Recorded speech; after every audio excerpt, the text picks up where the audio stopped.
Hello, എല്ലാവർക്കും പുതിയൊരു വീഡിയോയിലേക്ക് സ്വാഗതം. ഇന്ന് ഞാൻ വന്നിരിക്കുന്നത് ഞാൻ ഡേ ഓൾഡ് കുഞ്ഞുങ്ങളെ വളർത്തുന്ന രീതിയുമായിട്ടാണ്. അപ്പം ഞാനിതിലൊരു തുടക്കക്കാരി മാത്രമാണ് കേട്ടോ. എന്തെങ്കിലും തെറ്റുകുറ്റങ്ങളുണ്ടെങ്കിൽ ഒന്ന് ക്ഷമിച്ചേക്കണം. എൻ്റെ വീട്ടിൽ ഒരുപാട് കോഴിയുണ്ട്. അമ്മ കോഴീനെ വളർത്തുന്നതൊക്കെ ഞാൻ കണ്ടിട്ടുണ്ട്. പിന്നെ ഒരുപാട് മുട്ട അമ്മ ഇങ്ങനെ കടകളിൽ കൊണ്ടുപോയി കൊടുക്കും. ആൾക്കാർ മുട്ട അന്വേഷിച്ച് വീട്ടിൽ വന്ന് വാങ്ങിച്ചിട്ടൊക്കെ പോകാറുണ്ട്. അപ്പോൾ എനിക്കും തോന്നി ഞാനും വെറുതെ ഇരിക്കുവാണല്ലോ, കുറച്ച് കോഴിക്കുഞ്ഞുങ്ങളെ ഒന്ന് വളർത്തി നോക്കിയാലോ എന്ന്.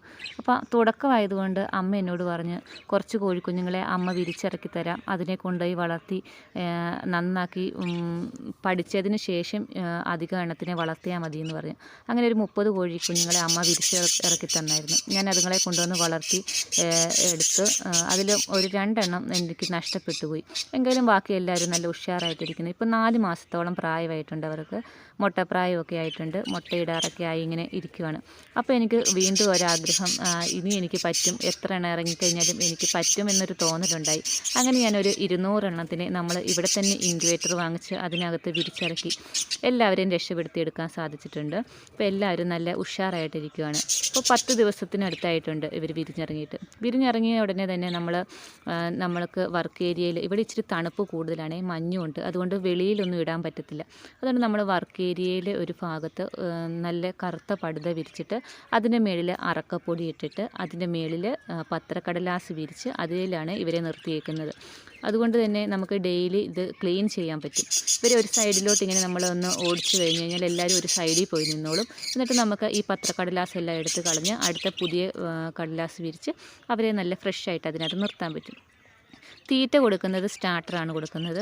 വിരിഞ്ഞിറങ്ങിയ ഉടനെ നമ്മൾ സ്റ്റാർട്ടർ കൊടുത്തിട്ടുണ്ട്. പിന്നെ ചെറിയ ചൂടുവെള്ളത്തിനകത്ത് മഞ്ഞൾപ്പൊടി ഇട്ട് കൊടുക്കുന്നുണ്ട്.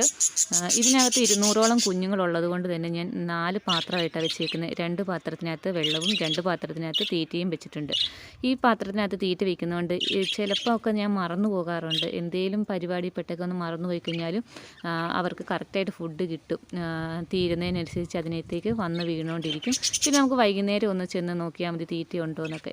പിന്നെ ആദ്യം തന്നെ വിരിഞ്ഞിറങ്ങിയ ഉടനെ നമ്മൾ ഇവരെ ശ്രദ്ധിക്കാതിരിക്കില്ല. ചിലപ്പോൾ ഇവർ ഓരോരുത്തരൊക്കെ ഇങ്ങനെ മേളി കയറി ഇരുന്ന് കഴിഞ്ഞാൽ നഷ്ടപ്പെട്ടു പോകാൻ സാധ്യതയുണ്ട്. അതുകൊണ്ട് ആദ്യത്തെ ഒരു കുറച്ച് ദിവസം നമ്മൾ ഇവരെ നന്നായിട്ടൊന്ന് കെയർ ചെയ്യണം.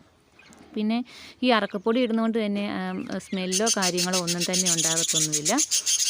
ഇതൊക്കെയാണ് ഞാൻ കോഴി വളർത്തുന്ന രീതികളൊക്കെ. അപ്പം നിങ്ങൾക്ക് ഇതുപോലെ വളർത്തണമെന്ന് താല്പര്യമുണ്ടെങ്കിൽ നമ്മൾ ആദ്യം ഒരു കുറച്ച് കുഞ്ഞുങ്ങളെ ഒന്ന് വളർത്തി നമ്മളതിനെപ്പറ്റി നന്നായിട്ട് പഠിച്ചതിന് ശേഷം നമ്മൾ അധിക എണ്ണത്തിനെ വളർത്താൻ ശ്രമിച്ചേച്ചാൽ മതി. അല്ലെങ്കിൽ നമ്മൾ ഒന്നും അറിയാണ്ട് ഇതിനകത്തോട്ട് വന്നു കഴിഞ്ഞാൽ നമുക്ക് ചിലപ്പോൾ ഇതുങ്ങളെയൊക്കെ നഷ്ടപ്പെട്ടെന്ന് വരും. അപ്പം ആദ്യമായിട്ടാണ് നിങ്ങൾ എൻ്റെ വീഡിയോസ് കാണുന്നതെങ്കിൽ ലൈക്ക് ചെയ്യാനും സബ്സ്ക്രൈബ് ചെയ്യാനും സപ്പോർട്ട് ചെയ്യാനും മറക്കരുതേ. മറ്റൊരു വീഡിയോയിൽ കാണാം. ബൈ.